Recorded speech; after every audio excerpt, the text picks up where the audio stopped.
하나님께서 내가 너에게 꾸었다.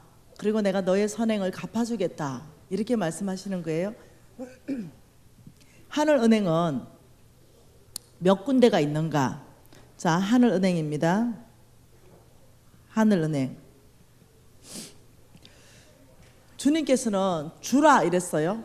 근데 여러분 돈이 아니기 때문에 여러분이 막 주고 싶은데 마음대로 막 주고 이러면 안 돼요. 주님이 주라는 그곳에 줘야 돼요. 여러분들은 여러분 얼굴 나는데 주는 거 아니에요.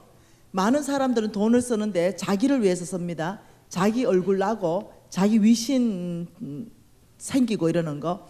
없어지는 헌금은 뭐냐 이랬을 때 뭐냐면은 하나님 앞에 하는 것이 아니라 사람 앞에 하는 경우가 있어요. 예를 들면 제가 그렇게 헌금했어요. 이 정도 내 정도 되면 얼마 정도 해줘야 내가 위신이 살지, 내 정도 되면 이 정도 해줘야 교회에 얼굴 들고 뭐 다니지 뭐 이런 거 있잖아요.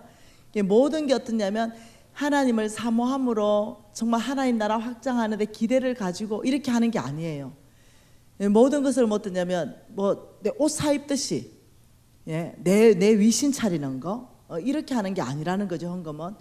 헌금은 주님의 명령에 따라서 순종함으로 그러면서 하는 게 헌금이라는 거예요. 하늘은행 첫 번째 우리가 봤던 것은 가난한 자였습니다. 가난한 자. 여러분 이것만 강의해도 90분 이상 걸리잖아요. 두 번째, 세 번째 강의는 하기가 어려워요. 그냥 믿으시기 바랍니다. 하나님의 사람들입니다. 하나님의 사람. 여기 이제 다시 말하면 성빈들이죠. 여러분 하나님 사람 이러면 목사님들, 선교사님들, 그다음 선교단체에 돈 버는 데 종사하는 것이 아니라 하나님 명령에 받아서 하나님 나라를 섬기는 전임 간사들 있잖아요. 이런 사람들인데요. 네, 이런 사람이라고 다 하나님 사람일까? 그건 모르겠어요. 주님의 뜻 가운데서 하는 사람을 말하는 거예요. 정말 진실한 사람을 말하는 겁니다. 어떤 사람은 뭐 선교사라고 뭐 명함을 펴오고 목사님이라고 명함을 파가지고 다니는데 진짜 목사님이 안 갖고 선교사 안 같은 분들이 계시더라고요. 그래서 그분들은 도대체 어디서 목사 안수를 받았는지 모른다는 거죠. 여러분 이거는 그래서 저는 여러분한테 건면합니다. 우리는 썩을 수가 있다는 거죠. 막 다니다가 막 사람들 막 만나지 말고 항상 내가 섬기는 교회와 함께 하면 좋겠다. 그래서 어떠냐면 여러분 교회에서 파송한 선교사님 있을 거 아니에요. 섬기더라도 먼저 우리 교회 안에서, 그리고 다른 사람 섬기기 전부터 우리 담임 목사님부터 이렇게 해서 먼저는 교회 안에서 풀어지면 좋겠다. 그게 가장 안전하다는 거예요. 세 번째는요, 하늘나라 프로젝트입니다. 뭐라고요? 하늘나라의 프로젝트. 이제까지 설명했잖아요. 예를 들면은 어저께 우리가 봤던 것은 핫캐슬을 통해서 교회 건축 봤죠, 그죠? 자, 교회를 짓는 것은요 가장 하나님이 기뻐하는 하늘나라 프로젝트입니다. 그래서 여러분들이 각 교회에 돌아가셔서 혹시 교회를 지을 수 있는 기회가 된다면 참으로 축복입니다. 그리고 여러분 뭐 아프리카에 우물 파는 거 하나님 나라가 확장되는 프로젝트를 말하는 거예요. 근데 이 프로젝트를 누가 시작해야 되냐면 하나님이 시작하셔야 됩니다. 사람이 시작한 것도 있어요. 내 욕심으로 시작한 것도 있죠. 이러면 안 된다는 거예요. 그래서 하나님이 시작한 하나님의 프로젝트를 말하는 거예요. 그러면 우리가 어디가 하늘은행에 갈 때 이 세 군데가 하늘은행이에요. 저와 여러분에게 하나님이 축복 주신 이 재물을 어디다가 줘야 돼요? 가난한 자한테 줄 거예요. 그리고 하나님의 사람들한테 주십시오. 그리고 하늘나라 프로젝트에 주십시오. 그래서 하나님 나라가 다 확장되는 걸 얘기하는 거예요. 그래서 저와 여러분은 재물이 많을 때는 이런 곳에 줘서 이분들과 함께 동력하는 거죠. 그날에 상 받을 때는요 목사님들만 받는 게 아니에요. 뭐 다들 하나님 열심히 섬기려면 몽땅 목사님 되려고 하는데 그건 아니라는 거죠. 자, 목사님들 목회죠. 목회 사역자죠. 목회 사역자. 그럼 저와 여러분은 어떤 사역자예요? 현장 사역자죠. 자, 평신도. 자, 이런 말 성경에 없다는 거예요. 무슨 말 이해돼요? 네, 성경에는 몽땅이 사역자입니다. 이런 거 아니라는 거죠. 여기에 운동장인데 스탠다에 사람들 다 앉고 여기에서만 목사님들이나 장로님들 몇 분이 게임을 뛴다. 적과 함께. 이게 아니라는 거예요. 몽땅 내려와서 함께 뛰는 거예요. 그래서 목사님들은 목회 사역자, 저와 여러분들은 현장 사역자, 저와 여러분은 경제 영역 안에 현장 사역자. 그래서 어떤 돈 버는 거 가지고도 사역하는 거예요. 여러분들은 정치 영역 안에 사역자, 현장 사역자, 정치권을 바꿔야 돼요. 여러분은 또 이 매스컴 안에 사역자, 예, 그 정직하지 않는 보도를 하면 안 돼요. 사역자이기 때문에, 하나님 나라 사역자이기 때문에 정직한 보도를 하는 거예요. 여러분은 교육계 안에 사역자로 가야 돼요. 선생이죠. 그러면 어떻게 진실하게 가르쳐야 되죠. 하나님의 지혜로 가르쳐야 돼요. 네, 여러분과 저는 각 영역 안에 사역자입니다. 하나님 나라를 확장해야 될 사역자. 저는 경제 영역에 부름을 받은 사역자이기 때문에 경제 영역 안에 하나님의 원칙대로 하죠. 그의 왕의 기업을 세웠죠. 하나님이 소유하는 기업. 우리 NCM에는 왕의 기업이 있습니다. 이 왕의 기업은 NCM의 브랜드입니다. 예, 왕의 기업, 여기에 지금 약 370개 정도 기업이 지금 훈련받고 있습니다. 그래서 이 왕의 기업의 모토가 뭐냐면 정직한 기업입니다. 정직한 기업. 예, 이 정직한, 나중에 이 왕의 기업의 물건들은 무조건 정직한 기업으로 우리가 하는 걸 약속이 되어 있습니다. 예를 들면 녹용접이, 그 사슴이 목욕한 물, 이게 아니라는 거예요.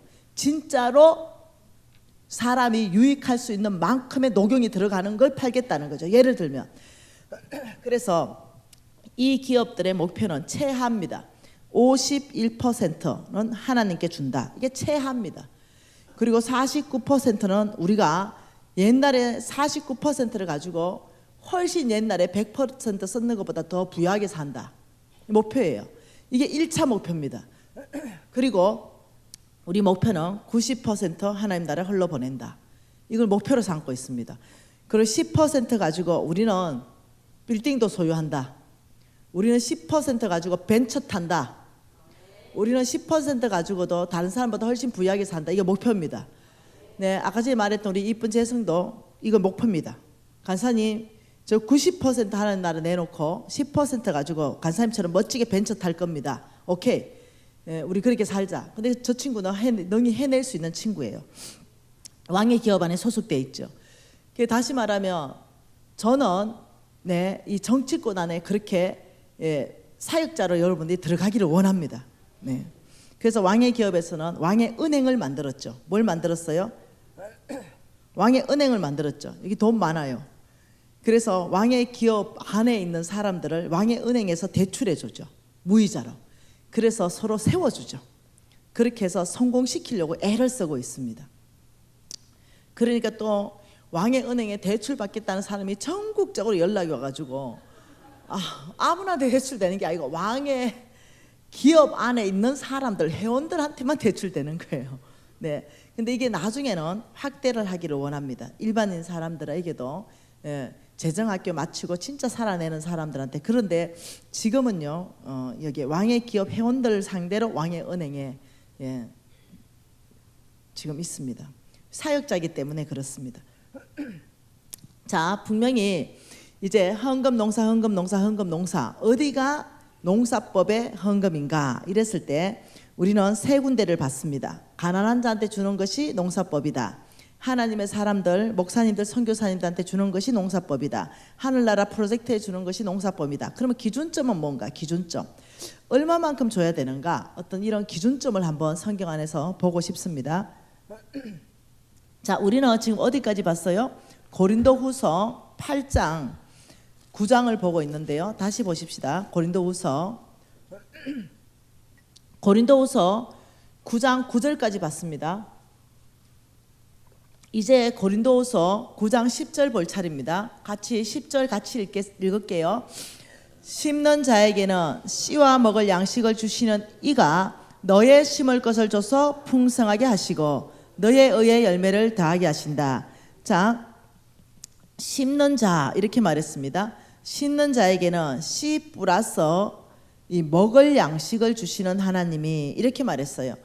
다시 말하면은 씨라는 것은 못 먹는 거잖아요. 그 심는 자는 저와 여러분을 말합니다. 우리는 직장에서, 우리는 사업체에서 우리는 심습니다. 우리의 시간을 심고, 우리의 열정을 심고, 우리의 에너지를 심고, 우리의 재능들을 심고, 우리의 어떤 이 공부했던 것을 다 심습니다. 그리고 우리는 재물로 거두죠. 저와 여러분 심는 농사꾼이에요. 심는 자에게는 씨와 먹을 양식을 주시는 그 하나님이 하고 딱 끊어졌어요. 그 먹을 양식을 주시는 이가 풍성하게 하는데, 자, 잘 보세요. 성경에 뭐라 그래요? 너의 심을 것을 줘서 풍성하게 하신다. 하나님이 저와 여러분을 풍성하게 하는 방법이 뭐라고요? 심을 것을 줘서 풍성하게 하신다. 다시요. 하나님이 저와 여러분을 풍성하게 하는 방법이 뭐라고요? 심을 씨를 줘서 풍성하게 하신다, 이 말이에요. 다시 말하면 이겁니다. 저와 여러분이 이제 하나님으로부터 해바라기를 예를 들면 한 말, 해바라기 10대, 해바라기를 한 말이면 이만큼입니다. 이만큼 가득을 이제 하나님 우리한테 선물하고 싶어요. 이럴 때 하나님은 이걸 주기 위해서 우리한테 뭘 주냐면요, 씨를 10개를 줘요. 10개 이렇게. 씨를 10개 하면 한 줌밖에 안 되거든요. 해바라기 씨. 이걸 딱 주면서 심을 것을 줘서 풍성하게 하신다. 이 해바라기 씨를 10개 딱 주면서 우리한테 주는 거예요. 근데 이걸 모르는 사람은 털어 먹어버리는 거죠. 한 입에 끝내버려요. 근데 이 하나님의 원칙을 아는 사람은 절대 안 먹어요. 이 열알을 바로 땅에 심습니다. 그러면 이 땅에서부터 뭐가 올라오냐면은 대가 올라옵니다. 해바라기 대. 그러면 이제 해바라기 대가 올라오고 해바라기 이만하게 펴요. 그러면 여러분 알죠? 해바라기 여기에 씨를 털어요. 딱 털면은 해바라기 한 개의 씨를 털면은 해바라기 한 대가 나와요. 그러면 열 알에서 10대 이만큼 풍성하게끔 꽉 채워지는 거예요. 이게 하나님이 저와 여러분을 축복하는 방법이라는 걸 이해하셔야 돼요. 심는 자에게는 씨와 먹을 양식을 주시는 하나님이 너의 심을 것을 줘서 풍성하게 하시고 너의 의의 열매를 더하게 하신다. 저와 여러분에게는 그러니까 뭐가 있냐면 심을 씨가 있다는 거예요. 심는 자에게는 심을 씨 뿌라서 먹을 양식. 우리가 거두는 돈에 대해서는 하나님이 먹게끔 하셨어요. 그러나 절대로 못 먹게끔 하신 것도 있다는 거예요. 씨는 먹어버리면 가난해진다. 그러나 심어버리면 풍성해진다. 너의 심을 것을 줘서 내가 너희들을 풍성하게 하겠다. 근데 씨를 줬는데 먹어버리지 말아라, 지금 이 뜻이거든요. 그러면 도대체 씨는 못 먹는 거잖아요. 먹으면 안 된다고 얘기한 거예요. 우리가 거둔 것 중에 먹을 게 따로 있고 심을 게 따로 있다. 이러니까 성경 전체에서 못 먹을 것이다 라고 표현되어 있는 게 뭔지를 한번 찾아본다는 거죠. 그게 레위기 27장 30절에 보면 나오죠. 여러분 레위기 말씀 한번 봐볼게요. 레위기 27장 못 먹는 거다, 이건 먹지 말라라고 명령한 게 뭔지 한번 읽어보십시다. 같이 읽을게요. 레위기 27장 30절입니다. 그리고 같이 읽습니다. 중요한 대목이에요. 우리가 가난하게 살지 않는 비결입니다. 그리고 그 땅의 10분의 1 곧 그 땅의 곡식이나 나무 열매는 그 10분의 1은 여호와의 것이니 여호와의 성물이라. 하나님이 처음부터 땅의 10분의 1이라 그랬어요. 이것은 처음부터 하나님의 것이고 이거는 거룩하게 구분된 성물이다, 이렇게 말했어요. 그러니까 씨에 해당하는 건 절대 먹으면 안 되는 걸 말하는데, 처음부터 성물, 거룩한 물건이다, 10분의 1은 처음부터 하나님의 것이다, 이렇게 말한다는 거죠. 그러면 저와 여러분이 못 먹고 이 씨 10분의 1은 하나님이 심으라고 하는 거구나, 먹을 수 없는 거구나, 이걸 이제 이해할 수 있는데, 과연 10분의 1을 말씀하셨을까? 과연 11조가 정말 10분의 1일까? 이 부분에 대해서 공부하기를 원해요. 자, 여러분, 저는 지금 11조 강의를 하는 게 아니에요. 그 이상의 원칙을 강의하는 겁니다. 신명기 14장 보십시다. 신명기 14장에 자 22절 말씀 보십시다. 신명기 14장 22절. 자, 같이 읽습니다. 이거는 뭐냐면 지금 11조 강의예요. 하나님 성부 11조 같이 읽습니다. 너는 마땅히 매년 토지 소산의 11조를 드려라. 11조를 어떻게 드리라 그럽니까? 매년이고 토지 소산물의 11조를 드려라 이렇게 말했어요. 그러니까 예를 들면 이건 아니라는 거죠. 내가 씨를 심어 놓고 이 씨가 한 100배로 열리면 좋겠는 거죠. 그래서 100배로 계산해 가지고 미리 11조 드린다. 이건 아니라는 거예요. 주님이 명확하게 뭐라냐면 너는 씨를 심고 그다음 소산을 거둬보고 거기에서 정확하게 10분의 1을 드려라 이 말이에요. 그 이 매년은 오늘날로 바꾸면은 매월이 됐습니다. 매월 우리는 수확하기 때문입니다. 옛날에는 매년 1년에 한 번을 수확했어요.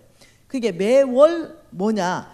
우리 수입의 10%를 드려라. 지금 이 말이에요. 이까지 이해됐어요? 네. 근데 수입도 없는데 심어 놓고 수입도 없는데 믿습니다. 만 배로 이걸 확장할 줄 믿습니다. 이래가지고 막 계산해가지고 11조 드리는 건 아니라는 거예요. 그래서 반드시 여러분의 수입, 수확에 정확하게 10분의 1을 말하는 거죠. 그런데 두 번째 또 다른 11조가 또 있습니다. 또 다른 11조. 네. 이것을 사람들이 너무 관가한다는 거죠. 자, 27절 같이 읽습니다. 27절 같이 읽어볼게요. 내 성읍에 거주하는 레위인은 너희 중에 분깃이나 기업이 없는 자이니 또한 저버리지 말지니라. 매 3년 끝에 그의 소산물의 10분의 1을 다 내어서 내 성읍 안에 저축하여 너희 중에 분깃이나 기업이 없는 레위인과 내 성 중에 거류하는 객과 과와 가부들이 와서 먹고 배부르게 하라. 그리하면 내 하나님 여호와께서 내 손으로 하는 범사에 복을 줄 것이다. 이 또 다른 11조에는요 무슨 약속이 있냐면 하나님의 약속이 범사, 네 손으로 하는 범사에 복을 주겠다는 약속이 있는 또 다른 11조는 매 3년에 한 번씩 하는 11조가 있어요. 네. 이 매 3년에 하는 11조를 오늘날 바꾸면 얼마가 나오냐면 우리 수입의 3.3%가 나와요. 그래서 우리가 과와 가부와 객들과 우리가 하나님의 사람 성빈들 섬기는 그 기준점이 몇 퍼센트라고요? 3.3%요. 그러면 이렇게 말하는 거죠. 그러면 11조가 13.3%를 해야 됩니까? 그건 아니에요. 11조는 10%예요. 이해되셨죠? 그러나 3.3%는 또 다른 11조를 가지고 하나님이 뭐라고 했냐면 이것을 가지고 너희들은 가난한 자를 섬기고 이것을 가지고 주의 종을 섬겨라. 명확하게 레위인을 섬겨라고 말했어요. 이 11조를 가지고는 어디에 쓰는지 한번 볼까요? 민수기 말씀 한번 봐보십시다. 민수기 말씀에 어디에 쓰라고 하는지 나옵니다. 민수기 18장인가요? 네, 맞네요. 민수기 18장 21절 한번 보십시다. 어디에 쓰라고 하는지 21절 같이 읽습니다. 내가 이스라엘의 11조를 레위 자손에게 기업으로 다 주어서 그들이 하는 일 곧 해막에서 하는 일을 갚게 하였다. 이 11조 1번 11조 가지고는 어디에 써야 되냐면 성전의 제반 비용을 다 써야 됩니다. 어디에 써요? 성전의 해막에서 하는 일 여기에 쓰게 하였다. 성전의 제반 경비 전체를 다 써요. 이걸로. 근데 이걸로 모자라요. 그래서 자 24절 또 읽습니다. 이스라엘 자손이 여호와께 거제로 드리는 11조를 누구한테 줘요? 레위인의 기업으로 주어서 내가 그들에 대하여 말하기를 이스라엘 자손 중에 기업이 없을 것이라 말했다. 이렇게 말했어요. 자, 이 여러분들이 알고 있는 10%는 성전의 모든 제반 경비를 쓰는데 이것으로 모자라기 때문에 하나님께서는 3년에 한 번 더 11조를 너희들이 해서 그걸 가지고 가난한 자와 주의 종들을 섬겨라 이렇게 말했다는 거죠. 조금 더 가보십시다. 민수기 26장으로 더 가보십시다. 아니요, 신명기 26장으로. 신명기 26장요.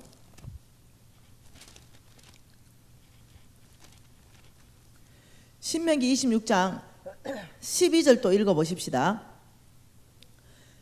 자, 11절부터 읽어볼게요. 내 하나님 여호와께서 너와 내 집에 주신 모든 복으로 말미암아 너는 레위인과 너희 가운데 거류하는 객과 함께 즐거워할지니라. 셋째 해 곧 11조 드리는 해. 이게 뭐냐면 3.3% 11조를 말하는 겁니다.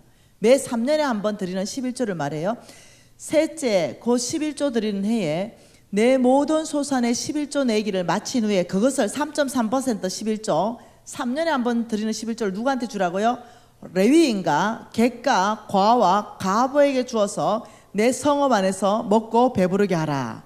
그리할 때 여호와 앞에 아뢰기를 내가 성물, 이거는 처음부터 하나님의 성물입니다. 이 3년에 한 번씩 하는 것이, 이 성물을 내 집에서 내어서 레위인과 객과 과와 가부에게 주기를. 주께서 뭐 했다고요? 명령이에요. 3년에 한 번 11조 명령입니다. 명령하신 명령대로 하였사오니 내가 주의 명령을 범하지도 않고 잊지도 않았습니다. 14절 내가 애곡하는 날에 이 3.3%를 안 먹었습니다. 이 말은 애곡, 아주 급한 일이 생겨도 안 썼습니다. 부정한 몸으로 떼어두지 않고 죽은 자를 위하여도 쓰지 않았다.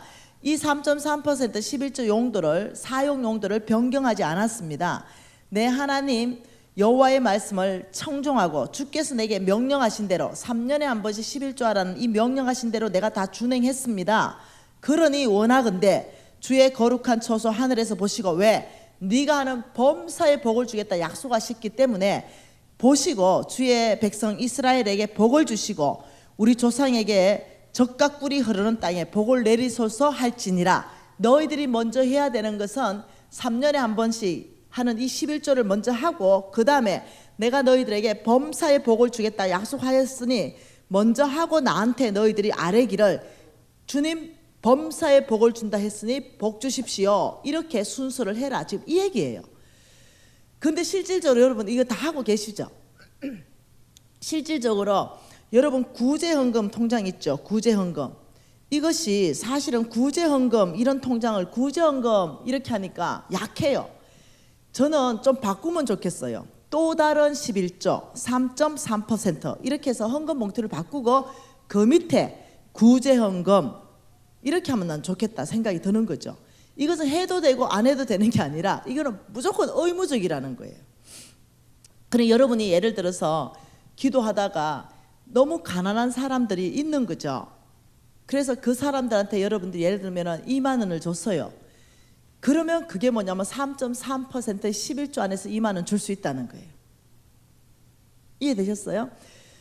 여러분이 기도하다가 우리 담임 목사님 수고가 너무 많으신데 우리 담임 목사님 위로 좀 해주기 위해서 내가 한 100만 원 드리고 싶다 이런 마음이 많이 생겼다면 이 3.3%를 모으면 100만 원 되겠죠. 그러면 담임 목사님한테 드릴 수 있다는 거예요. 여러분이 우리 전도사님 너무 수고하는데 전도사님 사모님한테 화장품 한 세트 사주고 싶다. 이 3.3% 가지고 사서 드릴 수 있다는 거예요. 그래서 우리가 가난한 자와 주의 종을 잘 섬김으로 말미암아서 이 주의 종들은 하나님 앞에 힘있게 설 수가 있는 거예요. 무슨 말 이해돼요? 자, 이것을 다른 말로 어떻게 해놨는지 한번 보십시다. 말라기 말씀으로 한번 가보십시다. 어떻게 이것을 풀어놨는지. 말라기 3장 말씀으로 한번 가볼까요? 말라기 3장 말씀에 7절 같이 한번 읽어보십시다. 7절입니다. 만군의 여호와가 이르노라. 너희 조상들의 날로부터 너희가 나의 규례를 떠나 지키지 아니하였도다. 그런즉 내게로 돌아오라. 그리하면 나도 너희에게 돌아가리라 하였더니 너희가 이러기를 우리가 어떻게 하여야 주께로 돌아가니까 하는도다.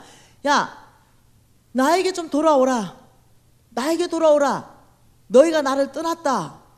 그러니까 우리가 떠난 적이 없는데요. 지금 계속 교회 나왔잖아요. 떠난 적이 없어요. 아니, 떠났다니까. 나에게로 돌아오라. 어떻게 해야 돌아갑니까? 이랬다는 거죠. 너희들이 먼저 돌아와야 내가 돌아갈 것이다. 이렇게 말하는 거죠. 그래서 놀랍게도 이것을 8절에 보면은 나 답을 뭐라고 했어요? 사람이 어찌 하나님의 것을 도둑질하겠느냐. 그러나 너희는 나의 것을 도둑질하고도 말하기를 우리가 어떻게 주의 것을 도둑질하였습니까? 이것은 곧 뭐라고요? 11조와, 이게 중요해요. 11조와 봉헌물이다, 이렇게 말했어요. 너는 나를 떠났다. 교회 나온다 하더라도 11조를 안 하면 떠났다고 말하고 있는 거예요. 너희들은 떠났다. 나에게로 돌아오면 하나님의 약속이 내가 너에게 돌아갈게. 어떻게 떠났습니까? 떠난 적이 없는데. 아니, 너희들은 나의 것 11조와 봉헌물을 너희들이 먹었기 때문에 나에게 떠났다는 거예요. 이 11조와 봉헌물, 우리 11조는 아는데 봉헌물에 대해서 모르는 거예요. 근데 이것이 똑같은 건의예요. 11조와 봉헌물이다. 11조를 안 하면 하나님을 떠난 거예요. 봉헌물을 안 하면 하나님을 떠난 거예요. 이 봉헌물에 해당하는 게 뭐냐면요, 또 다른 11조를 말하는 거예요. 3.3% 11조를 말하는 거예요. 11조하고 건의가 똑같은 거. 예, 다른 거는 어떠냐? 감사헌금은 내가 감사할 때 할 수도 있고 내가 감사 제목이 없을 때 안 할 수도 있죠. 그런데 이 봉헌물 11조 명령, 11조와 똑같은 건의는 봉헌물 또 다른 11조밖에 없어요. 또 다른 11조. 다른 거는요, 11조와 건의와 똑같은 건 하나도 없어요. 헌금에 있어서. 그러니 이 11조와 봉헌물이라 할 때는 이게 3.3%의 11조를 말씀한다는 걸 이해하셔야 돼요. 이미 여러분 잘하고 계세요. 여러분 잘 한번 적어보세요. 이미 여러분이 3.3% 11조 다 하고 계실걸요. 목사님 잘 섬기죠. 가난한 사람들 잘 도와주죠. 근데 만일 내가 이게 없다면 이게 심각한 거예요. 왜냐? 씨를 먹어버린 거니까. 그러면 가난한 게 당연한 거예요. 그러면서 9절에 뭐라 그럽니까? 너희 곧 온 나라가 나의 것을 도둑질하였으므로 너희가 저주를 받았다. 그때 이때 이 저주가 뭐냐면 씨를 먹어버렸기 때문에 가난하게 사는 걸 말합니다. 기근을 말해요. 너희들이 씨를 먹어버려서 너희들은 저주를 받았는데 가난하게 산다, 이 얘기를 하는 거죠. 그러면서 여러분 10절에 뭐라 그래요? 같이 읽을까요? 만군의 여호와가 이르노라 너희의 온전한 11절을 창고에 들여 나의 집에 양식이 있게 하고 그것으로 나를 시험하여 내가 하늘문을 열고 너희에게 복을 쌓을 곳이 없도록 붙지 아니하나 보라. 만군의 여호와 하나님의 이름이 걸렸죠. 이때 온전한 11조가요 이 두 가지를 말하는 거예요. 10% 플러스 3.3%, 이 13.3%가 온전한 11조예요. 그러면서 이것을 가지고 나를 뭐 하라고 했냐면 놀라운 말씀하셨어요. 하나님을 시험하라. 하나님을 시험하라. 이야, 굉장한 말입니다. 이것은요 원래의 원어가요 실험입니다. 과학적 실험. 콩을 심었는데 콩이 몇 배로 열매 맺는지 안 맺는지를 직접적으로 실험하라. 이 과학적 실험을 말하는 거예요. 그러니 하나님을 시험하라. 하나님의 이름이 걸린 이 약속을 가지고 너희들이 온전하게 13.3%를 땅에 심었다면 이게 씨다. 그럼 내가 30배, 60배, 100배로 내가 너희들한테 축복하지 않는지 이것을 나를 시험하라, 이렇게 말한 거예요. 여러분 유튜브 혹시 보시면은 혹시 목사님들이 신학 박사들이 설교해 놓은 설교 혹시 이런 거 들어봤어요? 11조 하지 마라. 고개 끄덕 끓여보세요. 많이 들었네요. 혹시 이 설교는요 11조 오히려 하면 저주받는다. 왜? 여러분 어떻게 끓이시네요? 이게 강탈을 했죠. 그래서 지금 저 서구도 강탈을 했습니다. 이것이 왜 그럴까요? 왜 이 적들이 목사님들까지 공격할까요?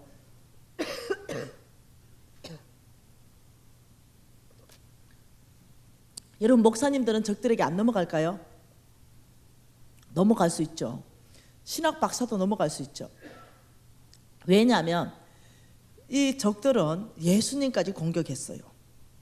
그러나 예수님은 넘어가지 않으셨죠. 죄 짓지 않았어요. 그런데 이 적들은요 목사님이라고 공격 안 하는 게 아니에요. 목사님들도 잘못 서 있으면 넘어질 수 있다니까요. 그래서 다들 정신 바짝 차리고 있어야 된다니까요. 그런 거룩지 못한 설교를 하시는 목사님들 넘어간 거예요. 성경에 없는 얘기를 한다니까요. 그분들의 설교를 내가 다 들었어요. 그리고 성경에 어떤 근거로 얘기하는가, 무슨 근거로 저렇게 하는가, 신학 박사까지 돼가지고. 근데 여러분은 성경을 잘 모르잖아요. 그러다 보니까 이런 생각이 드는 거예요. 아이고, 저 목사님이고 신학 박사인데 뭔가 성경에 우리가 모르는 근거가 있기 때문에 말씀하지 않겠는가, 이러면서 그 메시지를 받고 싶다니까요. 아니요, 근거가 없다니까요. 그분들이 말하는 것이 뭐냐면은 모세의 율법입니다, 이거예요. 모세 율법 11조는 모세 율법이기 때문에, 이 모세 율법이 폐해졌기 때문에 11조 안 해도 된다, 이걸 근거로 삼는다는 거죠. 근데 여러분, 이게 모세 율법이 아니에요. 이 11조는요 모세 율법이 있기 430년 전에 11조가 먼저 있었어요. 이 11조는요 아브라함에게, 하나님이 아브라함에게 명령해가 생긴 게 11조예요. 모세 율법으로 생긴 게 아니에요. 히브리서 말씀 보십시다. 히브리서 7장 말씀에 정확하게 나와 있잖아요. 물론 다른 성경에도 많지만 히브리서 말씀을 봅시다. 7장 4절 같이 읽을게요. 이 사람이 얼마나 높은가를 생각해 보라. 조상 아브라함도 노랑물 중에 10분의 1을 그에게 주었느니라. 9절요. 또한 10분의 1을 받은 레위도 아브라함으로 말미암아 10분의 1을 바쳤다고 할 수 있다. 예, 출발점이 어디라고요? 아브라함이에요. 모세 율법으로 11조가 출발하지 않았어요. 그러니 이들이 주장하는 모세 율법에 출발했다, 이 자체가 비성경적인 얘기를 하고 있다는 거예요. 모세 율법으로 출발도 안 했지만 우리 예수님께서 살아계시면서 너희들을 11조 해라고 명확하게 얘기했어요. 우리 예수님은 모세 율법을 폐하러 온 게 아니라 완성시키러 오셨어요. 예수님 입으로 11조 해라고 했죠. 마태복음 23장 23절이에요. 마태복음 23장 23절 같이 한번 읽어보십시다. 화 있을진저 외식하는 서기관과 바리새인들이여, 너희가 박하와 해안가 근처에 11조는 드리되 율법에 더 중한 바 정의와 긍휼과 믿음은 버렸도다. 그러나 이것도 행하고, 이것이 뭐예요? 11조도 행하고 저것도 버리지 마라. 저것은 뭐예요? 정의와 긍휼과 믿음도 버리지 마라, 이 뜻이에요. 우리 예수님은 직접 11조도 하고 믿음도 있어야 된다, 이렇게 말했어요. 이것이 그때 당시 서기관과 바리새인들한테만 얘기했다, 이래 성경을 읽으면 큰일 나요. 그럼 이 성경 왜 읽어요? 이 말씀은요 예수님 다시 오실 때까지 믿는 자들을 모두에게 하신 말씀이에요. 그때 당시 서기관과 바리새인들한테 얘기하고 오늘 당시 지금 저와 여러분에게 말씀하시는 말씀이에요. 이게 성경 보는 관점이에요. 그런데 적들은 왜 끊임없이 11조를 없애려고 하는가? 제가 여러분 교회 사정 다 몰라요. 그리고 여러분 각 교회 사정도 몰라요. 허나 11조만 온 교회에서 없앨 수 있다면 교회는 거의 99.9%가 경매로 넘어가게 돼 있습니다. 무슨 말 이해돼요? 이 교회를 비게 만드는 원수의 작전이에요. 여러분 한국 교회가요 99% 이상 빚이 있어요. 여기에서 왜 빚지게 되는지 압니까? 두 가지 이유 때문에 빚져요. 첫째, 교회가 너무 과욕을 부려요. 너무 과욕. 너무 어떠냐면 크게 예배당을 짓는다는 거죠. 너무 과욕. 두 번째, 성도들이 이렇게 11조를 다 먹어버린다는 거죠. 이 두 가지가 교회가 경매로 넘어가는 이유예요. 여러분 지금 이 판교 신도시잖아요. 저는 여러분 교회 잘 모르겠지만 여러분 지금 교회 사이즈는 내 눈에 쏙 들어오잖아요. 지금 이 판교 신도시에서 사람들 유입되는 인구 숫자와 여러분 교회 사이즈를 봤으면 미안해요. 굉장히 겸손한 수준이에요. 겸손한 수준. 교회가 큰 수준이 아니에요. 이 정도 겸손한 수준의 교회를 지었다 이러면은 저는 괜찮다고 봐요. 근데 보통 예를 들면 이 교회가 얼마인지 모르겠는데 예를 들면 이 정도 지으면 되는 교회가 얼만큼 짓냐면요 500억, 600억짜리 짓는다니까요. 그래가지고 경매로 넘어간다니까요. 근데 지금 여러분이 내 주변에 내가 여러 번 돌아봤거든요. 이 정도 사이즈에서 이 정도 교회를 지었으면 여러분 담임 목사님이나 당회원들은 굉장히 겸손하게 잘 지었다는 게 그냥 제 개인적인 생각이에요. 훨씬 더 크게도 지을 수 있는데 적정하게 지었다 이런 생각을 하는 거예요.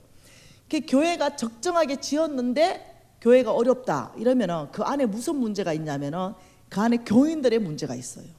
조사를 해보면 왜 그러냐면 적들에게 공격을 당하는 거예요. 느헤미야 말씀 안에 보면 왜 교회에 11조를 건느냐 정확하게 나와 있습니다. 느헤미야 13장 한번 봐보십시다. 느헤미야 13장. 왜 이렇게 원수들이 목사님과 신학 박사들까지 유혹해서 이 거룩치 못한 설교를 계속적으로 퍼뜨리고 있는지 느헤미야 13장 10절 같이 읽습니다. 내가 또 알아본적 레위 사람들이 받을 목을 주지 아니하였으므로 이 레위 사람들이 받아야 되는 목이 뭡니까? 이게 13.3%까지 하는 거예요. 이걸 주지 아니하였으므로 그 직무를 행하는 레위 사람과 이 목사님들이죠. 노래하는 자들, 예배하는 자들이 각각 자기 밭으로 도망갔다. 너무 배고픈 거예요. 왜? 우리가 11조 안 주니까 하나님은 이들에게 11조를 기업으로 줬는데 먹을 게 없는 거예요. 이들이 성전을 버리고 다 밭으로 도망가서 농사 짓기 시작했어요. 그러니까 11절에 뭐라고 한다고요? 내가 모든 민장을 꾸짖어 이러기를 하나님의 전이 어찌 버림바가 되었느냐. 우리가 11조를 안 하면은 하나님의 전은 버려져요. 이걸 적들이 안다는 거예요. 그러니 끊임없이 교회를 공격하는 것은 11조입니다. 어떻게 하나님의 전이 버림바가 되었느냐 막 난리가 났어요. 그래서 느헤미야가 그래서 레위 사람들을 다 불러서 다시 제자리에 세우고 온 유다가 곡식과 새 포도주의 11조를 가져왔어요. 그래서 성전이 다시 잘 돌아가게끔 된 거예요. 여러분이 이해하셔야 됩니다.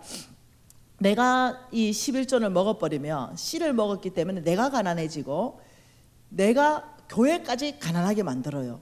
교회를 비게 만드는 이중죄를 짓는 거예요.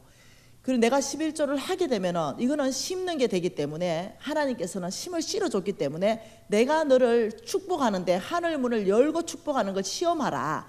내가 풍성해지고 그의 교회가 풍성해져요. 여러분 아는 게 있어요. 우리 하나님은 이미 다 계산을 했어요. 교회가 크든 적든요 온 교인이 온전한 이 11조만 하면은요 교회는 절대로 돈이 부족하지 않아요. 절대로 부족하지 않는다니까요. 교회는 절대로 경매로 넘어가지 않는다니까요. 온 교인이 정확한 11조를 한다면요 교회는 왜? 온전히 11조 함으로 먼저는 우리 기업이 복받지요. 그럼 11조는 더 늘어나죠. 교회는 더 풍성해지죠. 교회는 오히려 선교하는 교회로 바뀐다니까요. 교회를 겨우 유지하는 교회가 아니라니까요. 힘있게 동네를 위해서 선교하고 온 열방을 위해서 선교해서 하나님 나라 확장하는 교회로 바뀐다니까요. 그런데 여기는 두 가지 비밀이 너무 과도하게 욕심내가지고 막 500억 600억짜리를 막 지어가지고 교인들은 30명 있고 교인들은 40명 있는데 말입니다. 이런 교회 진짜 있다니까요. 대구에 하나 있고 울산에 하나 있다니까요. 내가 놀랬다니까요. 그렇지 않다면은 여러분처럼 적당하게 지었는데 창고가 빈다면요 이거는 여러분들이 분명히 뭔가를 먹었다는 거죠. 그래서 점점 여러분 가난해지고 교회는 점점 가난해지고. 여러분 다시 한번 11조의 복이 어떤 복인지 한번 가보십시다. 다시 한번 보십시다. 말라기 다시 가보십시다. 이 말라기 말씀에는 참 놀라운 말씀이에요. 나에게 돌아오라. 나도 너희에게 돌아가겠다. 너희들은 나의 것을 도둑질했기 때문에 저주를 받았지. 그러나 온전한 11조로 돌아오면 내가 이제 너희들에게 돌아갈 것이야. 이러면서 10절 만군의 여호와가 하늘 문을 열고 너희에게 복을 쌓을 곳이 없도록 붙는 거 온전한 11조를 하면서 나를 시험해봐라. 이러면서 11조에 대한 복을 두 가지를 말씀하셨습니다. 그 첫 번째 11조에 대한 복이 뭐냐면은 11절입니다. 같이 한번 읽어볼게요. 만군의 여호와가 이르노라. 내가 너희를 위하여, 너희가 누굽니까? 온전한 11조 하는 사람만 해당하는 겁니다. 내가 너희를 위하여 첫째 복이 메뚜기 떼를 검하겠다. 굉장합니다. 메뚜기를 검한다. 금지. 그래서 이유가 뭡니까? 너의 토지 소산을 먹어 없애지 못하게 할 것이다. 우리의 수입을 보장해 주겠다 이 말입니다. 내가 너희들이 온전한 11조를 한다면 나는 너희들에게 메뚜기 떼를 금지할게. 너의 토지 소산물을 먹어 없애는 메뚜기 떼가 못 갈 거다. 여러분, 우리는 농사꾼인데요, 메뚜기 떼가 아프면 초토화가 돼쁩니다. 남는 거 하나도 없어요. 근데 그게 안 온다는 거예요. 다시 말하면 이겁니다. 우리의 보물이 여기 있어요. 우리의 보물이 있는데 지금 욥 기스를 읽어보면 하나님하고 욥하고 만났어요. 그리고 또 하나님하고 사탄이 만났어요. 하나님하고 사탄이 만나가지고 하나님이 욥을 막 자랑하니까 사탄이 하나님을 격발시키는 장면이 나오는데 이렇게 말합니다. 아이고, 욥이 무슨 까닭 없이 하나님을 경외합니까? 이러면서 비꼬는 거죠. 왜 그런데? 이러니까 하나님이 욥을 동방에서 최고 부자로 만들어줬지 않습니까? 이래요. 동방 이러면 중국, 일본, 인도 다 합해서 동방, 그 어마어마한 부자란 말이에요. 그렇게 부자로 만들어줬지 않습니까? 이러면서 사탄이 뭐라 하는지 이렇게 말합니다. 욥의 모든 소유물에 하나님이 울타리를 쳐서 보호했지 않습니까? 이렇게 말해요. 그러니까 지금 이 욥의 이 보화가 중간에 있죠. 여기에 적들이 이 보화를 가져가려고 공격하는데 이 하나님이 까만 선 여기에서 딱 울타리를 쳐버린 거예요. 못 들어가는 거예요. 그래서 욥의 보화가 계속적으로 늘어나는 거예요. 지금 이 얘기를 하고 있는 거예요. 지금 이 말은 이겁니다. 너희들에게 온전한 11조에 메뚜기 떼를 금지해서 너희의 모든 토지의 소산물을 먹어 없애지 못하게 하겠다. 이 말은요, 우리가 지금 사업을 내가 돈을 벌었는데 그날 순수이익이 2천만 원이 났잖아요. 그러면 이 2천만 원 난 걸 가지고 적금에 넣어놨어요. 근데 메뚜기 떼가 오면 이런 일이 생긴다는 거예요. 전화 한 통 받아가지고 경찰서에 쫓아갔더니 거기 우리 아들이 있는 거죠. 왜 그랬냐? 이래 보니까 뭐라고 말하겠어요? 지나가는데 시비 걸길래 그냥 밀었는데 지가 넘어지면서 돌부리에 걸려 넘어져서 앞니가 2개가 나갔어요. 합의 보자는 거예요. 임플란트 값하고 합의금하고 해서 한 대에 1,000만 원씩 2천만 원 합의 보자 이렇게 들어오는 거예요. 그러면 내가 벌었잖아요. 2천만 원 적금 넣어놨잖아요. 그 합의금으로 다 나가는 거, 이게 뭐냐면 메뚜기 떼예요. 우리가 아무리 수고해도 이게 재어지는 것이 아니라 이게 사라져버리는, 계속 이게 메뚜기 떼거든요. 제가 메뚜기 떼가 오니까요, 분별력이 끝나가지고 어떻게 됐냐, 그 금방에 금 사가지고 거기 맡기고 다 뛰었다니까요. 메뚜기 떼가 오면요, 여러분 돈 빌려주잖아요. 안 돌아옵니다. 메뚜기 떼가 오면 내가 돈은 벌기는 벌어요. 벌기는 버는데 안 남아있어요. 이게 메뚜기 떼예요. 사업 같이 합니다. 그래 홀라당 다 말아먹습니다. 그리고 뻑하면은 병 걸려가지고 뻑하면 어디 병원비로 다 갖다 냅니다. 놀랍죠?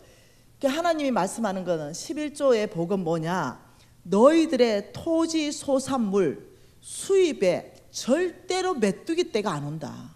이걸 내가 싹 금지해서 막아줘서 너희들의 수입이 결국 이렇게 쌓이게 된다. 와, 여러분 이게 작은 복입니까?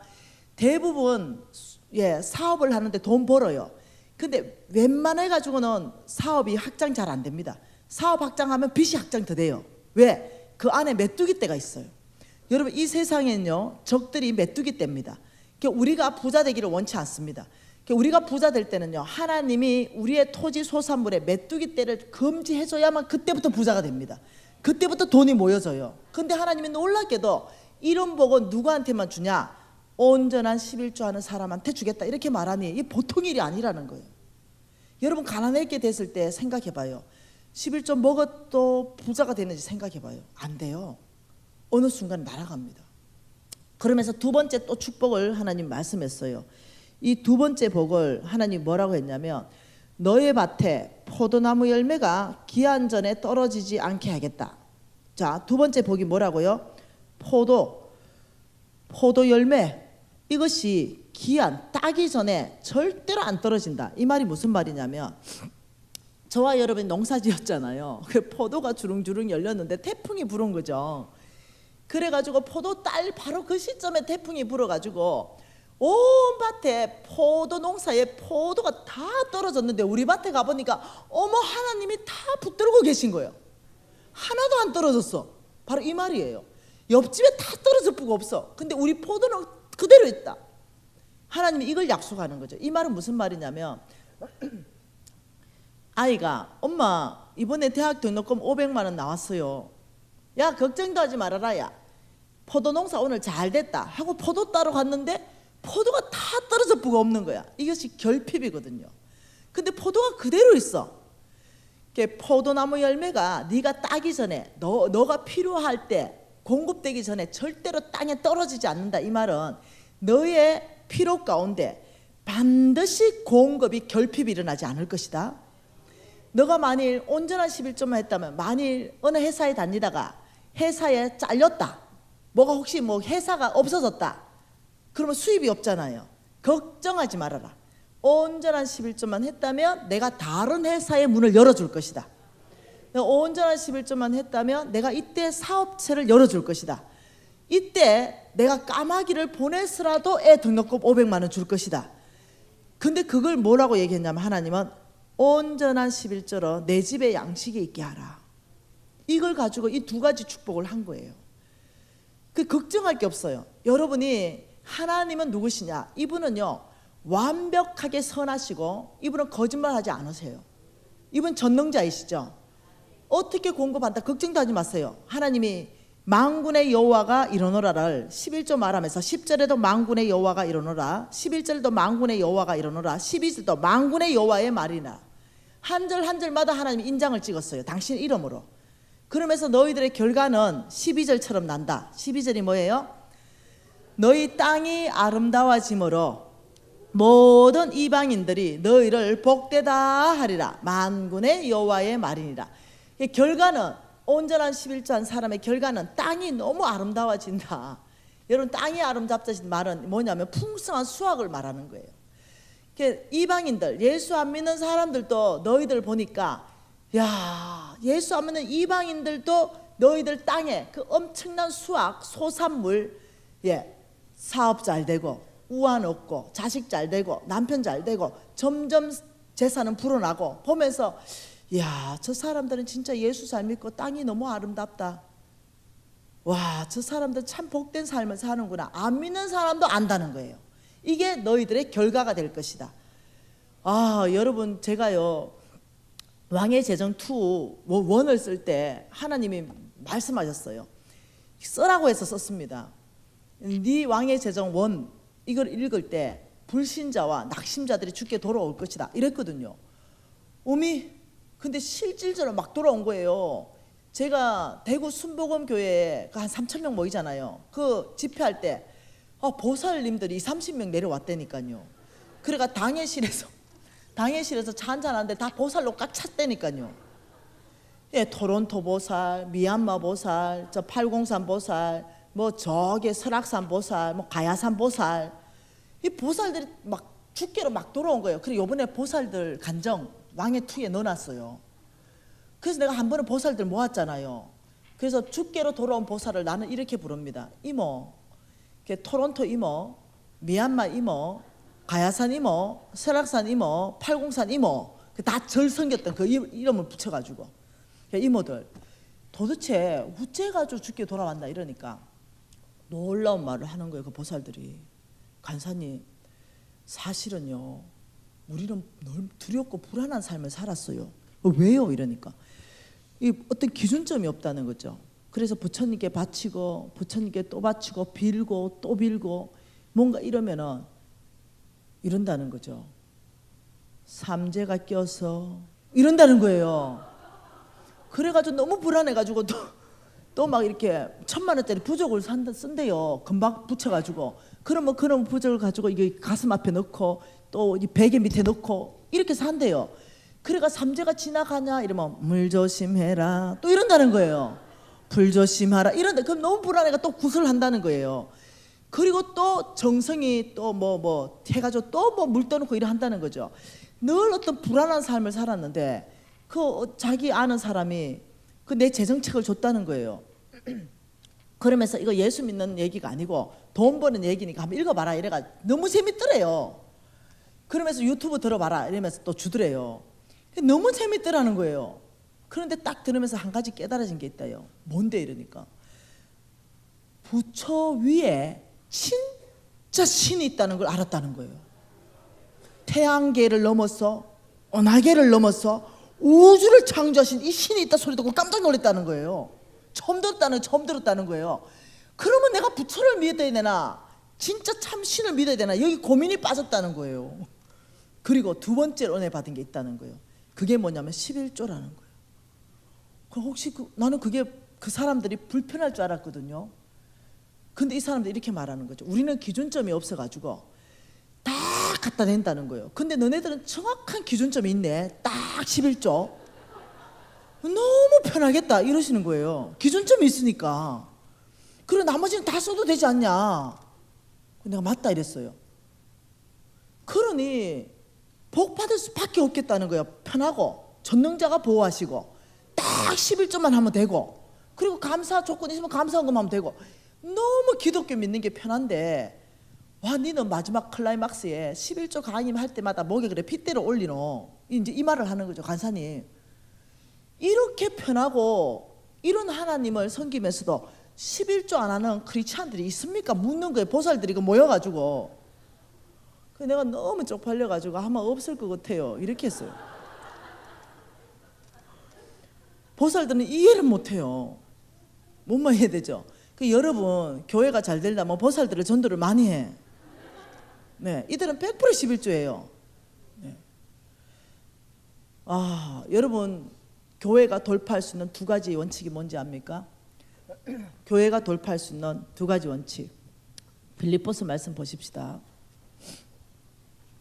빌립보서 4장입니다. 이거는 교회와 저와 여러분이 한꺼번에 돌파할 수 있는 원칙입니다. 자, 4장 15절 같이 읽습니다. 빌립보 사람들아 너희도 알거니와 복음의 시초에 내가 마게도냐를 떠날 때에 주고받는 일에 참여한 교회가 너희 외에는 아무도 없었느니라. 데살로니카에 있을 때 너희가 준 것을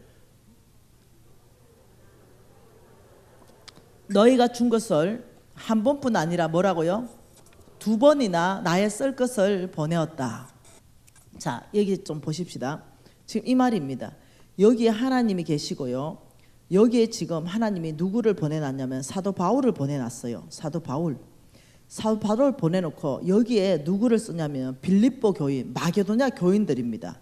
마게도냐 교인들이 있어요. 빌립보 사람들아 이러면 사도 바울이 너희가 나의 썰 것을 줬다 이렇게 말해요. 이 썰 것이 뭐냐면 이게 선교 헌금입니다. 선교 헌금.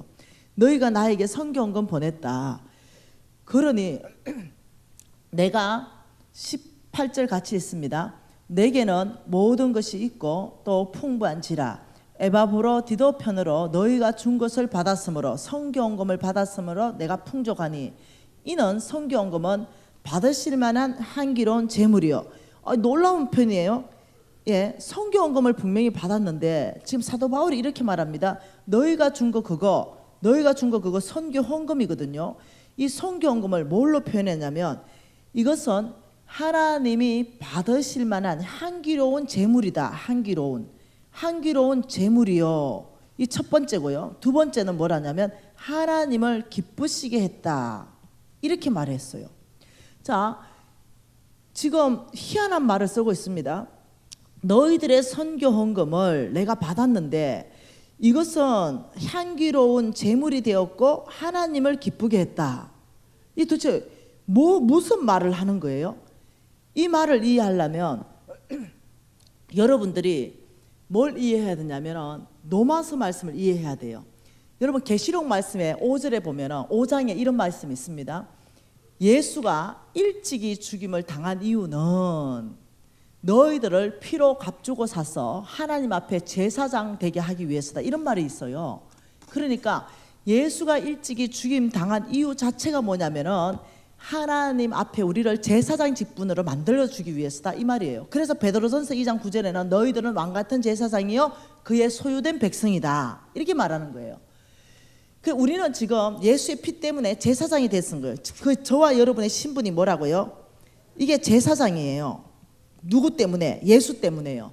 이걸 듣고 여러분이 여러분 이거 표시해 놨어요. 빌립보서 표시 다시 올 거니까 이거 해놓고 어디로 가냐면 로마서 15장으로 가보세요. 로마서 15장 16절 같이 한번 읽어봅시다. 로마서 15장 16절 같이 읽습니다. 이 은혜는 사도 바울이 로마서 15장 16절에 이 은혜가 무슨 말이냐면요, 이 은혜는 곧 나로 이방인을 위하여 그리스도 예수의 일꾼이 되어 하나님의 복음의 제사장 직분을 하게 하사, 이 은혜를 말하는 거죠. 여러분하고 저하고 같은 은혜입니다. 저와 여러분도 이방인의 복음의 제사장이고, 지금 사도 바울도 이방인을 위한 복음의 제사장이에요. 우리는 이방인에 위한 복음의 제사장 직분이 있다니까요. 이 복음의 제사장 직분을 하게 했다는 거예요, 자기한테. 그래서 사도 바울이 뭐라고 말하냐면, 이방인을 제물로 드리는 것이 성령 안에서 거룩하게 되어 받으실 만하게 하려 하심이라. 이방인의 제사장 직분의 역할이 뭐냐면, 이방인을 뭘로 드린다고요? 제물로 드린다. 그래서 누가 받아요? 하나님이 거룩하게 되어서 받는다. 이 말이 무슨 말이냐면, 제가 이제 아는 거죠. 빌립보서 말씀에 다시 가보면 이제 아는 거죠. 이 성경언금을 가지고 사도 바울이 뭘 했다고 말하고 있냐면은, 이방인들을 제물로 하나님께 성령 안에서 거룩하게 되어서 받을 수 있게 했다, 이 말이에요. 복음 전하는 데 사용했다, 이 말이에요. 제가 계시가 왔어요. 이 사도 바울이 이 제물을 가지고 이방인들을 잘 섬겨서 이들이 성령 안에서 거룩하게 돼서 하나님께 받으실 만하게 됐다, 이방인이 신자가 되었다, 이 말이에요. 제가 이게 계시가 온 거죠. 그렇게 하다 보니까 19절이 풀어진 거죠. 뭐라고요? 나의 하나님이 다 있습니다. 나의 하나님이 그리스도 예수 안에서 영광 가운데 그 풍성한 대로 너희의 모든 썰 것을 채우느니라.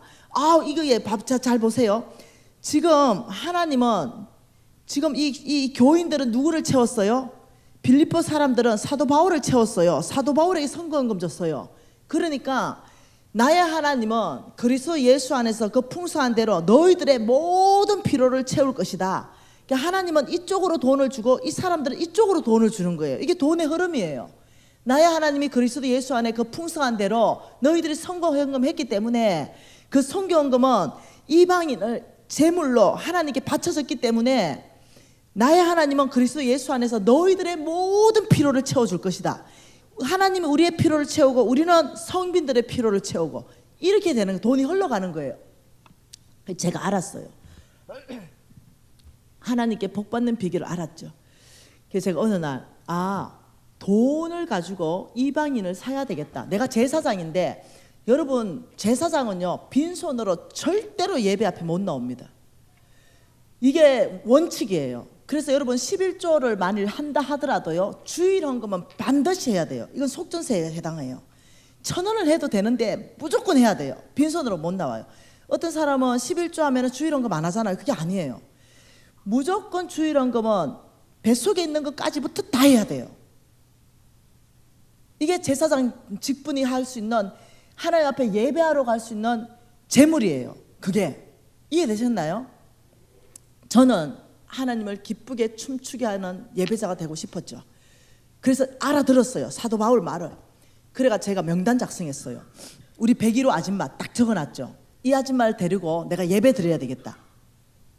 하나님이 내가 100억 헌금하는 거 이걸 기뻐하시겠냐. 이 101호 아줌마를 내가 제물로 끌고 와서 하나님 앞에 거룩하게 되어 받으실 만하게 주님께 드리는 것을 기뻐하겠나 생각을 한 거죠.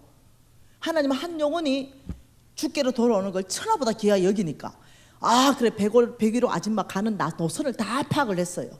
그리고는 돈을 써야 된다는 걸 알았죠. 돈으로 친구를 사겨라, 뇌물이 아니라. 그래가지고 제가 좋은 치약 같은 거 있잖아요. 아주 좋은 치약, 구하기 좀 어려운 거, 이런 것들을 제가 사놨다가 일부러 제가 백에 넣어 다니면서 101호 아줌마 가는 자리에서 어머 101호 이러면 어머 놀래라 이러면서, 어머 어디 가냐 이러면 시장 갔다. 그래요. 어머 내가 요번에 외국 갔다 왔는데 치약이 진짜 좋은 게 있어가지고 막 많이 사왔는데 막 집에 남아가지고 하나 드릴게요 하고 치약 하나 줘요. 그럼 부담 없죠. 고맙다. 그래서 내가 낚였다 이러는 거죠. 일단 받아 먹으면 낚이는 거예요. 그래서 어머 안녕히 가시라고 난 또 이제 101호 아줌마 가면은 이제 조금 더 센 거, 예, 핸드크림 이런 거 좀 좋은 거 사놨다가 어머 101호 아줌마 아우 이제 핸드크림이 또 하나 주는 거죠. 그리고 이제 여름 되잖아요. 그럼 수박 사가지고 또 한 덩을 주고 그래서 교제가 되는 거죠. 그러니까 맛있는 김치 있으면 한번 먹어봐라고. 내 목표는 뭐라고요? 내 예배 드리는데 재물이에요. 이제 그렇게 하면서 우리 교회에 총동원 주일이 있었어요. 그리고 이제 101호 아줌마하고 이제 사귀었잖아요. 와 101호 아줌마니 내가 진짜 마음이 어렵다. 우리 교회에 예수 안 믿는 사람 총동원 주일이라는 게 있는데 아무튼 예수 안 믿는 사람하고 함께 예배 드리는 건데 내 주변에 몽땅 예수 다 믿고 101호 아줌마만 믿는다 내가. 근데 내가 막 섬겼잖아요. 예수 믿으라는 소리는 절대로 아니고 딱 한 번만 따라가 주라. 아니면 내가 교회를 못 가게 생겼다. 한 번 딱 1시간만 한 번만 따라가 주라. 예수 믿는 건 절대 아니다. 근데 먹은 게 많잖아요. 그리고 내 정성을 봐서 하나님이 그 마음을 움직여줘요. 그래서 예수는 안 믿고 딱 한 번만 간다 이래. 한 번만 가주세요. 이제 이렇게 하고 금식 들어갑니다. 그 영혼을 위해서. 그리고는 이제 딱 태워가지고 은혜 받는 자리는 항상 3번째 앞이잖아요. 그래서 3번째 딱 앉혀가지고 내가 손을 잡아요. 손을 딱 잡고 아버지 오늘은 하나님이 춤출 수 있는 재물을 끌고 왔습니다. 아버지 각을 떠서 드리기를 번제로 드리기를 원합니다. 오늘 이 재물을 하나님 거룩하게 해서 받으십시오. 이방 영혼을 재물로 드린다니까. 아버지 오늘 우리 담임 목사님 말씀할 때 내가 금식을 많이 했잖아요. 그 영혼 하나를 위해서. 아예 그냥 모든 세상적인 가치관이 쪼개지게 해주십시오. 아버지 피와 살이 발라지듯이 세상적인 게 쪼개지고 그 순간에 성령이 임하기를 원합니다. 간절히 기도하는데 얘는 또 내가 손잡아주니까 좋아하는 거예요. 그냥 뭔 기도하는지도 몰라. 자기가 끌려온 양처럼 재물인지도 몰라. 그래 기도를 간절히 하고 우리 목사님 그날 이제 딱 설교하는데 내가 전화 다 해놓거든요. 목사님 내가 오늘 데리고 가는 사람은 완전히 교회 하나도 안 간 새신자니까 인사를 진하게 해주세요. 막 다 해놔. 우리 장로님한테 얘기 다 해놓고. 근데 그때만큼 우리 목사님 왜 그래 죽을 쏘냐 설교를 하는 마음이 너무 어려운 거죠. 진짜 사람들 이렇게 불러놓고 죽을 쏘시냐 이러는데 얘는 울어. 그 죽을 쏘는 게 아니라 수준을 낮추는 거야. 그 사람들한테 맞게끔 수준을 낮춘 건데 나는 이미 기가 높아진 거지. 그런데 얘가 울어. 그래가지고 와 됐다 이제 이러고는 이제 끝났잖아요. 그리고 우리 목사님한테 목사님 인사. 우리 목사님이 아이고 어떻게 이렇게 인상이 좋냐. 우리 목사님은 정직한 분이에요. 안 생겼으면 다 인상이 좋다. 얼굴이 이쁠 때는 너무 아름다우세요 이렇게 얘기해요. 그래서 이게 안 생기면 무조건 어머 어떻게 이렇게 인상이 좋으시냐. 그러니까 아주 인상이 좋다 인사를 하고 우리 장로님들한테 인사 다 하고 바깥에 밥 먹여서 집에 보내주고 너무 정말 고맙다고 내가 체면이 섰다고 이러고는 또 어떻게 해요? 또 수박도 하나 사주고 또 이렇게 하면서 교회 오라는 소리는 절대 아니고 너무 고마워서 101호 아줌마 진짜 고맙다고 이러고 은혜를 받았잖아요. 목요일쯤 내가 전화 한번 합니다. 101호 아줌마 큰일 났다. 우리 담임 목사님 전화 왔다. 뭐라고 전화 왔냐. 그 김 집사가 모시고 온 그 아줌마는 인상이 간상이 보통 간상이 아니다. 이 인상은 예수 믿고 복을 쏟아지게 받을 인상이다. 우리 담임 목사도 그렇게 해요. 그래서 101호 아줌마는 이 간상이 보통 간상이 아니라고 우리 목사님이 말씀하시다. 목사님이 간상 보시나 이래. 난 몰라. 이 얼굴이 예수 믿고 복이 쏟아질 복을 받을 그런 인상이라고 얘기한다고. 한 번만 더 데리고 오면 축복기도 해준단다 이러는 거예요. 그러면 이제 뭐 한 번 은혜 받았잖아요. 난 금식하고 있잖아요. 그런데 금요일 때가 어떡하냐 목사님 또 전화 왔다 이러면서 따라와서 건사된 사람이 한두 명이 아니에요. 이래서 건사된 사람이 한두 명이 아니야. 여러분 왜 전도 못하는지 아나? 안 쓰거든.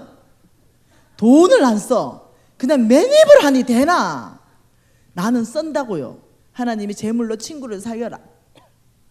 저는 예, 크게 쓰는 건 아니에요. 잔잔한 것들을 그들에게 예수 믿는 사람의 친절함을 보여주는 거예요.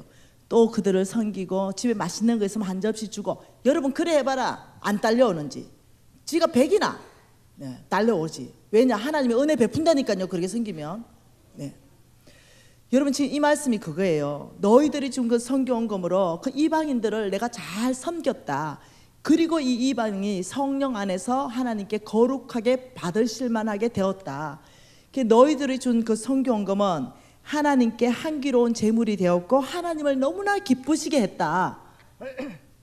그러니 나의 하나님이 그리스도 예수 안에서 영광 가운데 너희들의 모든 쓸 것을 또 채워주신다. 이해하셔야 됩니다. 돈의 흐름을. 돈은 어디에 써야 되냐면 하나님 나라 확장하는 데 써야 된다는 거예요. 그러면 하나님은 우리의 사업을 확장시키십니다. 여러분 교회는요, 여러분 교인이 몇 명인지도 난 몰라요. 전혀. 여러분 교회 교인이 몇 명인지 모르는데 여러분 생각해 보세요. 여러분이 마음 먹고 딱 한 명만 잡아서 하나님 앞에 거룩한 제물로 드린다 라고 생각한다면 전도의 개념을 넘어가죠. 하나님을 너무나 기쁘시게 하는 거죠. 내가 제사장으로서 정말로 어떠냐면 제물 하나 드리는 거죠. 하나님이 가장 기쁜 제물, 돈이 아니라. 이래 했다면 여러분 교회가요, 여러분 어느 교회든지 무조건 1년 안에 배가 됩니다. 300명이 600명 돼요. 그 다음에 되면 600명은 1200명 돼요. 그래 되면은요 절대로 교회는 경매로 넘어가지 않습니다. 무슨 말 이해돼요? 절대로 교회는 사라지지 않는다니까요. 교인들이 이걸 몰라요. 이 원칙을. 내만 교회 다니면 되는 줄 알아요. 아니요. 우리의 최소한 책임은요, 죽을 때까지 10명은 잡아드려야 된다. 이방인을 10명은 주님 앞에 드려야 된다. 이 최소한의 주님 앞에 부끄럽지 않게 서야 된다. 저는 우리 교회에서 전도 제일 많이 합니다. 목표죠. 왜? 아브라함의 시기 때문입니다. 당연히 그렇게 살아야 되는 거죠. 여러분한테 2가지 축복받는 비결을 가르쳐 드립니다. 여러분 개인, 여러분 가정, 여러분 기업, 여러분 교회 공동체, 절대로 비단질 수 있는 방법, 절대 망하지 않을 방법. 첫째, 온전한 11조 13.3%를 한다. 둘째, 한 영혼이라도 주님 앞에 드리면 교회는 무너지지 않습니다. 그리고 여러분 기업은 무너지지 않아요. 하나님 거기에 복을 주기 때문에. 그런데 여러분이 만일 11조를 안 했어요. 이제까지 어떡하겠어요? 이제까지 11조를 안 했어요. 당연히 가난하게 살겠죠. 이거 어떡하겠어요? 하나님의 말씀에 보면요, 이렇게 말합니다. 20% 5분의 1을 더 더해서 다 갚아라 이렇게 말해요. 그런데 우리 못 갚잖아요. 돈 없으니까. 돈 없잖아요. 못 갚잖아요. 하나님 또 빚지지 말라며요. 빚내 살 수는 없잖아요. 그래서 오늘 어떻게 하셔야 되겠어요? 탕감 받자. 오늘 여러분이 돈 없는 사람은 자유하게 주님 앞에 도둑놈입니다 라고 고백하고 주님 용서해 주십시오. 오늘부터 온전한 11조 하겠습니다. 탕감 받아야 되죠. 왜냐? 하나님 도둑놈이라고 말했으니까. 너희들이 나의 것을 훔쳐갔다. 나에게로 돌아오라. 강력하게 말했으니까. 그래 너희들이 저주받았다. 가난하게 사는 게 당연하다. 씨를 먹었기 때문에. 이래 말하기 때문에 여러분이 씨를 먹고 가난해졌다면, 그리고 돈이 없다면 탕감 받아야 되는데, 혹 여러분이 진짜로 돈이 있다 라면요, 죄송해요. 계산해야 돼요. 이게 하나님의 법이에요. 계산해 보려니까 돈이 너무 많이 떼먹고 내가 계산도 못해. 어떻게 떼먹은지 모르게. 이럴 때는 어떻게 해야 돼요? 집이 2채, 3채, 4채 있는 사람은 집문서 하나 딱 가져와야 되겠죠. 주님, 이거 그냥 회개의 제물로 끝내십시다. 이렇게 하는 것이 성경적이라는 거예요. 인상들 봐라. 복받는 비결을 가르쳐 주는데. 그래서 아버지, 그냥 집문서 하나 낼게요. 제가 얼만큼 떼먹었는지 계산도 안 됩니다. 이걸로 끝내십시다. 그리고 지금부터 온전하게 11조 하겠습니다. 속부, 여러분 결과는 참혹합니다. 하나님께 인색하고 자기에게 부유하게 살았다면 하나님께서 너의 재물을 내가 때가 되면 옮길 것이고, 더 계속적으로 그 자리를 떠나지 않으면 내가 병까지 보내서 내가 너를 하늘나라 백성으로 만들 것이다. 이 하나님의 의지. 너희들이 11조를 먹었다면 가난하게 사는 저주가 있는 것이 하나님의 공의입니다. 여러분 이해하셔야 돼요. 그래서 오늘 이 밤에 개인들은 돌파를 하십시다. 가정들을 돌파하는 거예요. 기업 공동체도 돌파하는 거예요. 그리고 교회도 여러분이 돌파를 시켜야 됩니다. 오늘부터 여러분은 일주일 안에 전도 대상을 하나씩 다 잡는 거예요. 왜냐하면 하나님은 그곳 안에 너희의 모든 필요를 채워주는 복이 따라붙기 때문입니다. 그래서 여러분 교회를 1개월 안에 배가시키십시오. 최소한 모든 교인이 한 명씩만 데려와도 1개월 안에 배가 됩니다. 그러면 여러분 교회가 돌파가 일어납니다. 교회 공동체가 여러분 그냥 몇 명 있는지 모르겠는데 여러분이 교회를 돌파시키려면 어느 교회든 어렵습니다. 교회가 돌파가 일어날 때는 항상 양적인 부흥이 있어야 됩니다. 양적인 부흥, 여러분 교회에 한 명씩만 데리고 와도 2배가 딱 되면 그때부터는 교회는 견고하게 돌파가 일어나요. 항상 하나님께서는 이 2가지가 같이 따라가야 된다고 얘기하는 거예요. 여러분 우리가 해내십시다. 우리가 한국 교회를 지켜내십시다. 네, 이렇게 말했죠. 기랏 아르바를 주십시오. 갈렙이 여호수아에게 85세 때 저 산지를 나에게 주십시오. 평지에 반대는 산지입니다. 견고한 성이 있고 완전히 3m 거인족이 있는 저 산지를 나에게 주십시오. 그 산지 이름이 기랏 아르바예요. 이 산지를 주십시오. 그리고는 그 쭉 성경 읽어보니까 헤브론의 옛 이름이 기랏 아르바였더라 이렇게 돼 있어요. 그러니까 점령을 한 거죠. 그 기랏 아르바라는 그 동네는 뭐냐? 하나님을 거역하고 하나님을 대적하고 하나님을 무시하는 그 땅 이름이 기랏 아르바예요. 근데 그걸 문패를 떼고 헤브론이라고 붙였어요. 그런데 저와 여러분이 그런 거룩치 못한 설교를 듣고 11조를 안 해버리면은 헤브론이라는 문패가 떨어지고 다시 기랏 아르바가 붙어요. 예, 어떻게 한국 교회를 경매해서 사단들이 사들이죠. 이단들이 가져갑니다. 그래서 우리가 잘못하면 문패를 떨어지게 할 수 있는 이런 죄를 범할 수가 있다는 거죠. 예, 저는 여러분들이 한국 교회를 지키기를 원합니다. 예, 한국 교회 안에 우리 NCM에는 목숨 걸었습니다. 11조 회복운동, 온전한 11조 부흥운동으로 먼저 그 개인들을 돌파시킨다. 가정을 돌파시킨다. 기업을 축복받게 한다. 그리고 교회 공동체를 지켜낸다. 여러분 이 일에 얼마나 이것이 중요한지 여러분이 인식을 하면 좋겠습니다. 지금 이 시간에 좀 하나님 앞에 회개 기도하고 싶습니다. 하나님께서는 저와 여러분에게 씨로 분명히 줬습니다. 먹지 말라. 이것은 처음부터 나의 성물이다. 그런데 이것을 먹었다면 여러분은 저는 이중죄를 지었죠. 내가 가난하고 그의 교회를 가난하게 만들었습니다. 오늘 이 시간에 여러분 회개하시고, 여러분 죄송한데 회개할 때는 좀 손 좀 들어볼까요? 회개한다는 의미로서 아버지 회개합니다. 오늘 이 시간부터 아버지 제가 반듯하게 믿음 안에 살겠습니다. 온전한 11조로 하나님을 시험하라 했으니 이 축복은 나의 것입니다. 통성으로 기도하시겠습니다. 하나님 아버지 이 말씀을 한국교회에 주님이 선물로 주시고 한국교회에 아버지 부흥으로 주신 줄 믿습니다. 아버지 먼저는 우리를 복되게 하시고 아버지 우리 모든 이 가정과 기업체를 복되게 하십시오. 여러분 계속 좀 기도하시면 좋겠습니다.